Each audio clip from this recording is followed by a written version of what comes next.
こんにちは。前回からの続き3本目の動画です。このインターナショナルレクチャーでは日本の先生方に海外の知見を知ってもらうことで海外の有名なドクターに講演をしてもらっています。この動画では UCLA のゴールドバーグ先生に望ましくない結果になった患者への対応について解説していただきます。それではゴールドバーグ先生、よろしくお願いいたします。So the last lecture I'd like to give is maybe the most important for the aesthetic surgeon, and that's managing complications in the unhappy post-blepharoplasty patient. Again, you're all welcome to attend our course. Actually, I typed that wrong. This is July 14th and 15th. It'll be in the summer of 2023.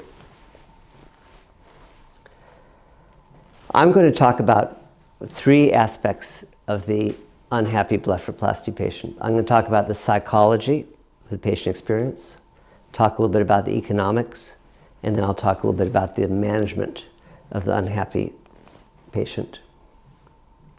In surgical specialties, we're trained to achieve objective outcomes.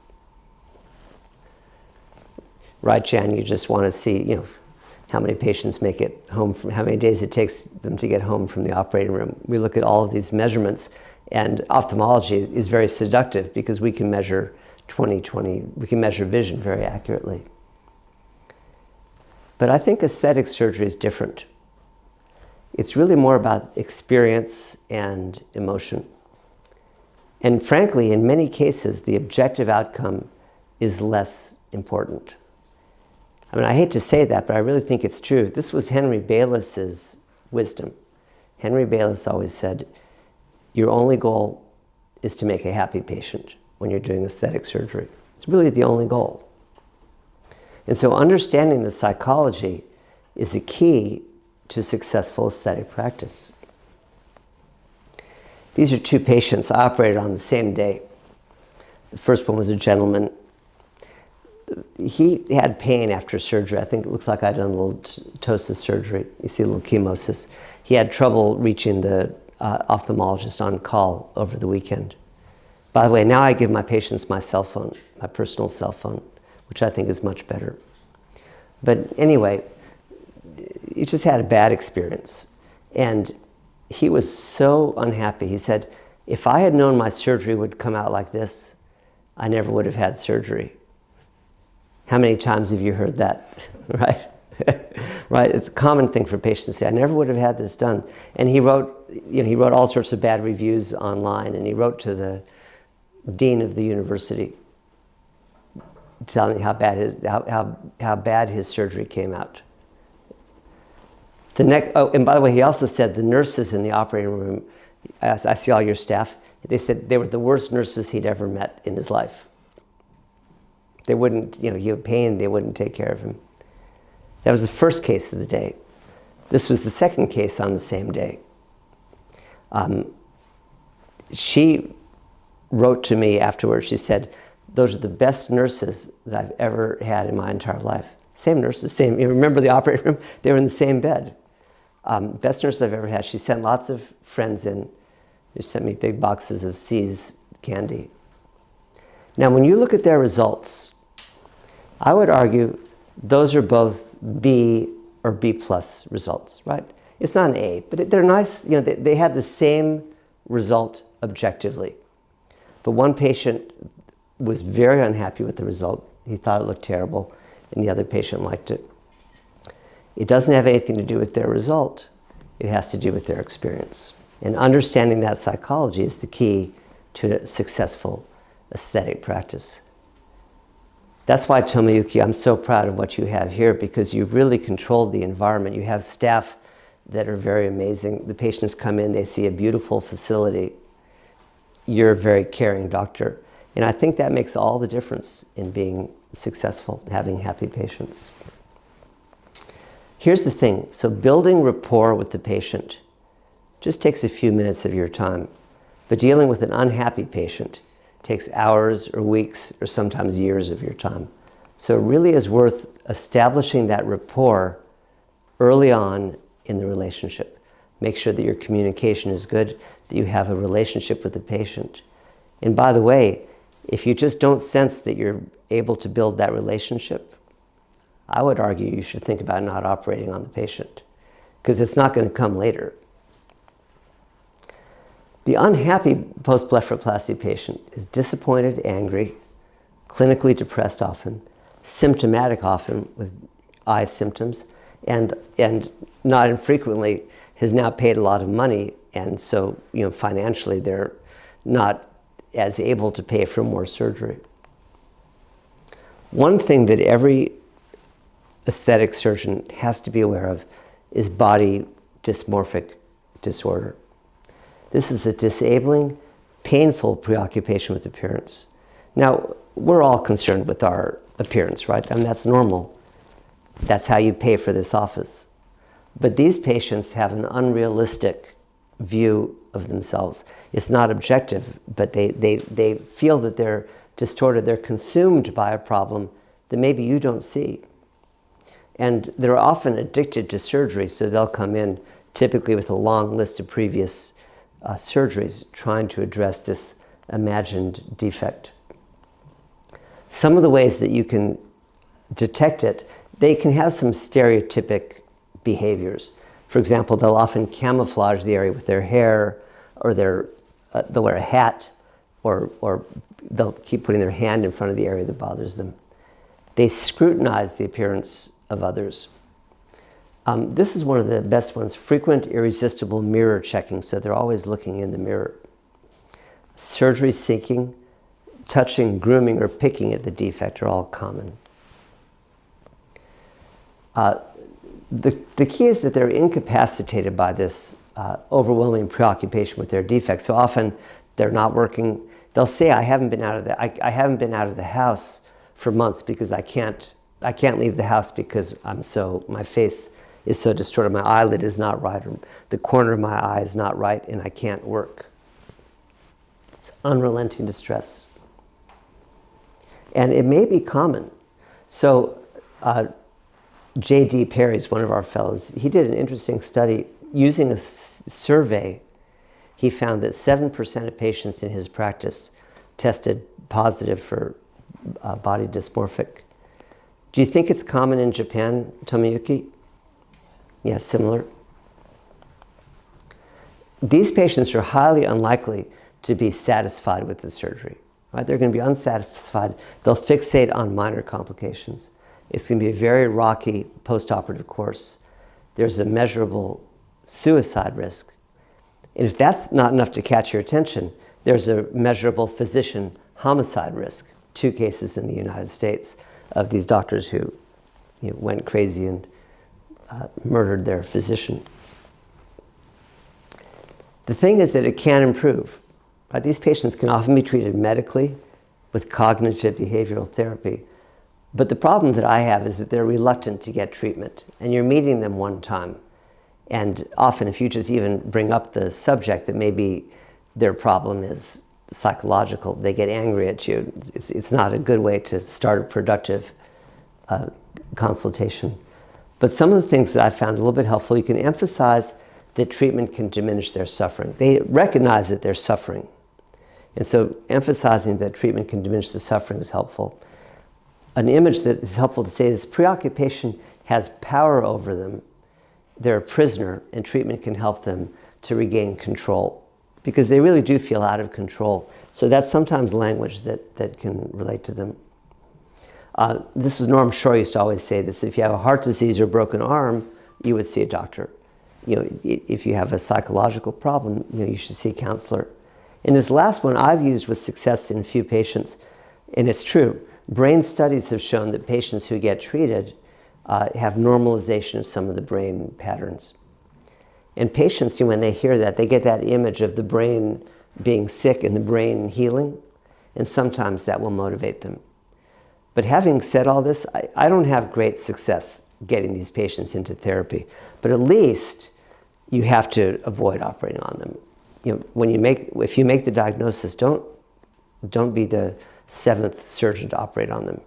Because first of all, it can go badly, and second of all, it's not taking the best care of your patient. It's not professional, because they don't need surgery, they need therapy. Let's talk briefly about the economics.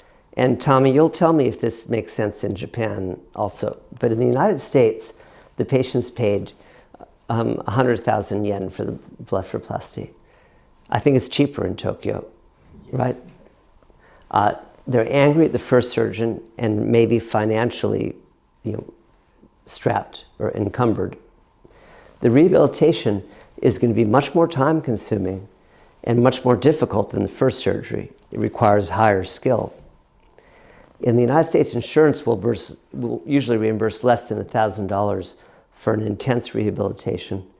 Sometimes they'll even question the coverage at that. So I consider rehabilitation of the unhappy blepharoplasty patient an elective, uncovered cosmetic process. The patient is responsible for the cost. Now, I'll make rare exceptions. If a patient has vision-threatening problems and they can't afford surgery, I'll do the surgery. I'll do it for free. You would do the same thing, right? I'm not going to let a patient go blind. But in general, most of these patients are coming in because they're unhappy with the appearance, and so I consider it cosmetic surgery. Here's another economic pearl.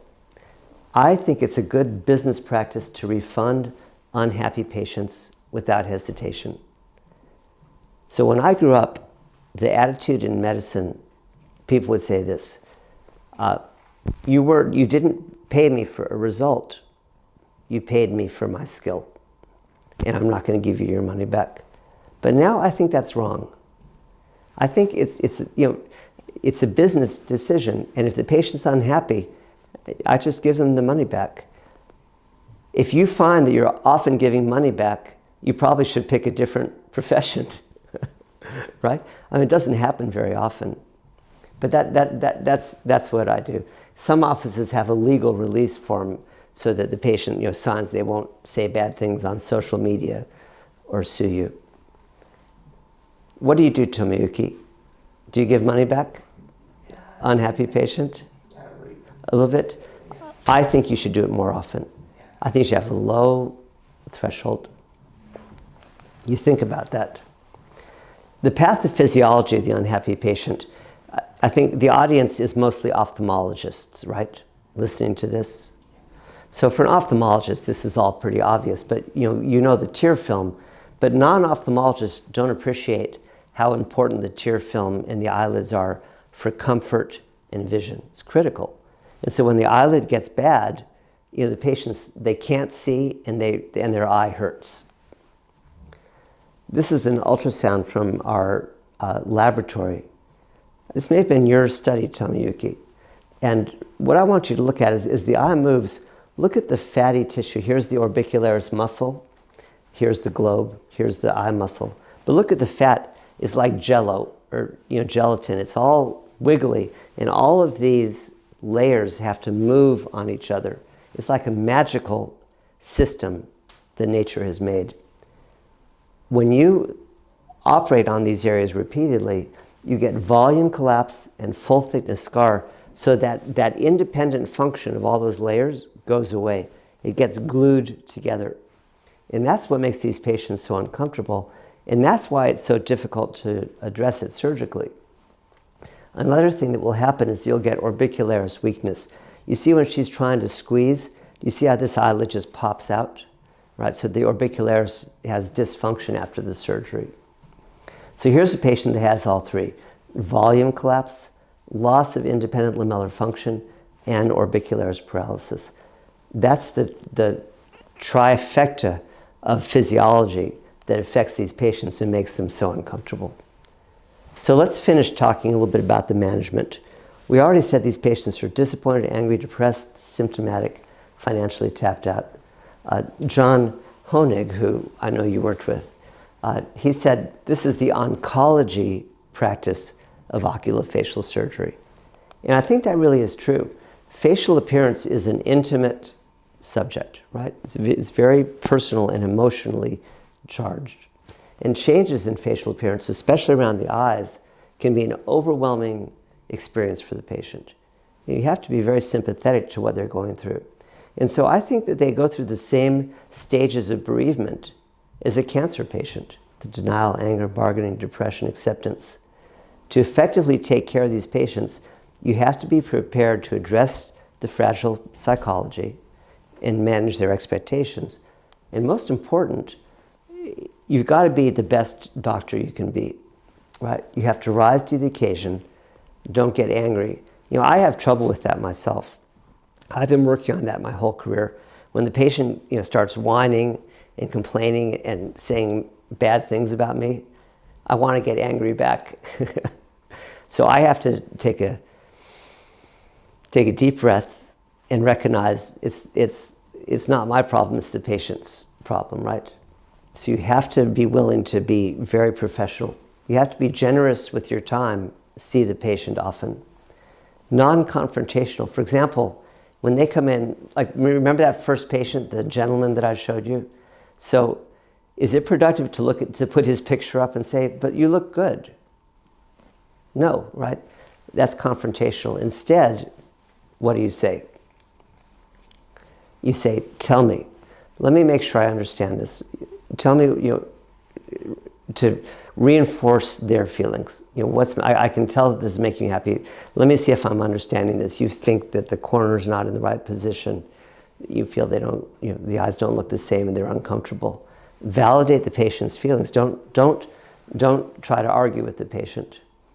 And then, this is very important, demonstrating a commitment. You cannot abandon the patient. What's your favorite time, Tommy, for a return visit for an unhappy patient? 5 years, right? Come back in 5 years, because you don't want to see them again. They aren't unhappy. They make you unhappy. They make the office unhappy. But you have to fight that. You have to see them very frequently, because that relationship is critical at that point. They have to know that you are listening to them, that you support them, and that you're committed to getting them through the process. The last thing is to consider getting a second opinion from a trusted colleague. Because if the patient's unhappy, they're going to go see someone else. If you don't control that, they might see someone who is not an expert, that will recommend something that will make them worse, right? Or worse than that, they'll see one of your enemies who will put gasoline on the fire, right? So you really should try, if you sense that they want to get another opinion, you take care of that and make sure they see someone, a trusted colleague. Now, let's finish by talking about treatment just for a moment, briefly. When I'm treating these patients, I really want to try for a minimally invasive approach. Why is that? Well, first of all, I want to minimize additional iatrogenic injury. Do you remember the Goldberg 20% rule, Tommy? Every time you operate, you lose 20% of the orbicularis function. And so you don't want to cut through the tissues again if you can help it. You want to minimize the additional psychological trauma to these patients that have post-traumatic stress. And for them, another trip to the operating room is really a frightening and miserable thought. So if we can avoid that, that's good. And then in fairness, I try to minimize the expense to these patients who may be running out of money. And so I routinely use hyaluronic gel fillers in these patients. Here's a patient that came in after, referred in by a plastic surgeon 2 weeks after blepharoplasty. You can see where this is going, right? His conjunctiva is already drying out. By the way, he's mad. The referring doctor is miserable. It's a bad situation. So taking him to the operating room is going to be very difficult. And it's going to be hard to do because the tissues are tight, and I don't want to hurt the orbicularis. So what I did with him is I just used hyaluronic acid gel into the eyelid in the retractor plane right in the office. And you can see that gets the eyelid up, it protects the conjunctiva, and then a few months later, he comes in, and I think we've unraveled a situation that was going very badly with an office treatment. Here's a patient that comes in with late lower eyelid retraction 5 months after blepharoplasty. Also, she's a little bit hollow from over-resection of fat. Here she is immediately in the office after filling in the retractor plane. And you can see that we've helped her both functionally and also aesthetically. She looks better. The same principle here. Really difficult scar tissue, orbicularis paralysis, corneal abrasion. So here she is after one treatment, and then 4 months later after 2 treatments of hyaluronic acid gel filler and 5 FU injections. And we've been able to relax the scar, improve the situation without having the patient come back to surgery. Some of this is the natural history because these patients do tend to get better, but it's a long trip for them. And when you help them out, they also feel like they're getting attention, and I think it really does speed up the improvement. If you have to do surgery, it should be minimally invasive. Especially you want to minimize dissection around the cranial nerve 7, anything that could further weaken the orbicularis. So canthoplasty alone doesn't work in most of these patients. Here's a patient that was sent in after canthopexy.